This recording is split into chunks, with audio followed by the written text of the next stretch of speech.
high-profile legal battle with the SEC for almost 2 years. Both sides have now asked a federal judge to make a call on whether XRP is indeed a security that falls under the purview of the SEC. My question to you is, why now, and why are you foregoing the right to go through a trial and present more evidence? Why are you so sure that everything is already out there? So trials are really reserved for like when there's a question of fact, and so juries and judges are like, what are the actual facts? In this case, the facts are pretty clear. The question is about the law, and we think the law is clear, and the law requires, and a statute as written by Congress, the law requires that there's an investment contract. That's step one. Before you even get to the Howey test, which is often talked about, you have to have a contract between two parties. We don't even think we get past that step because an investment contract, if you don't have an investment contract, you certainly don't have a security because there's no agreement, period.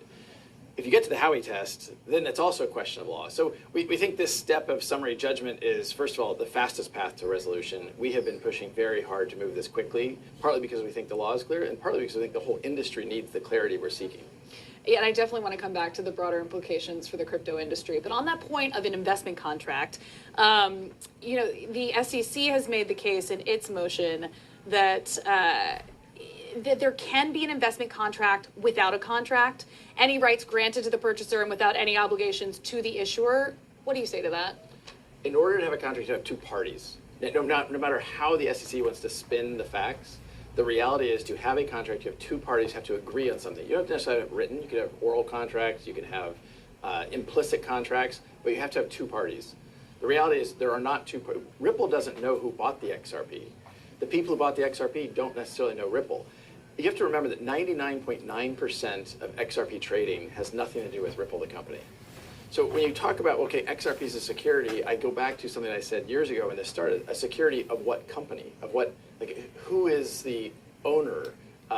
So I think it's very clear there is no investment contract. If you get past the investment contract, which I think is hard, across the Howey test, you also don't have, you have to meet all three prongs. And in the case of the XRP case, you can't meet all three prongs for sure. And so we think that the judge will see that the law is very clear. We think the facts are very clear. And we think this is just a gross overreach of the SEC trying to wrest control of that uncertainty that has existed. And really the unfortunate thing is the SEC and really the US government hasn't taken this step to provide that clarity. A lot of other countries around the world have.